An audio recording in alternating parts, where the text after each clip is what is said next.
आखाती युद्धाचा परिणाम ज्योतिबा यात्रेवर झालाय। डोंगरावरील पुजाऱ्यांकडे घरगुती गॅसचा तुटवडा निर्माण झाला।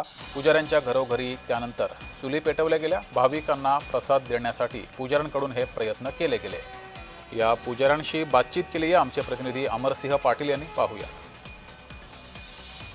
आखाती देशाचे युद्ध चालू असलं तरी त्या युद्धाचे परिणाम भारतामध्ये त्याचबरोबर जगामध्ये सगळीकडे पडताना पाहत आहे। गेल्या काही दिवसापासून देशभरात गॅस टंचाई वाढलेली आहे।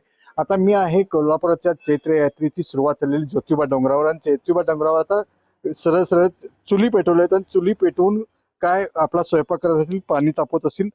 काय सांगाल मावशी, आता ज्योतिबा यात्रेला भाविकांना तुम्ही जेवण कशावर देणार?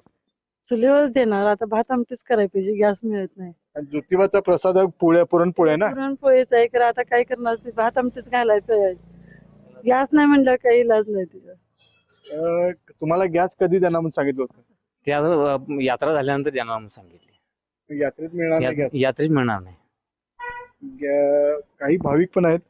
काय सांगाल की तुम्ही प्रसाद म्हणून खायला येताय, तुम्हाला चुलीवरचा तर भात आमटी मिळणार आहे, तुम्हाला काय वाटतंय गॅस मिळावा का लवकर? गॅस मिळावा पाहिजे। काय सांगाल, गॅस मिळण्यासाठी काय करावं आता?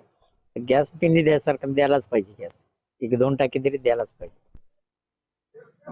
ह्या ज्योतिबा यात्रेचा तर गॅस टंचाई दिसेल, आणि ज्योतिबा यात्रेच्या मुहूर्तावर जर यांना गॅस मिळाला नाही तर ह्या चुली पेटलेल्या ज्योतिबा यात्रेच्या मुख्य ज्योतिबा डोंगरावर दिसतील। कारण प्रत्येक घरामध्ये भाविकांची कमीत कमी 200 ते 250 भाविक आहे। एक प्रत्येक पुजाऱ्याच्या घरी येत असून त्याला पुजाऱ्यांना त्यांना प्रसाद म्हणून जेवण खायला देत असतं, परंतु गॅस नसलं तर प्रसाद कसा मिळणार हा मोठा प्रश्न आहे। अमरसिंह पाटील, जय महाराष्ट्र, कोल्हापूर।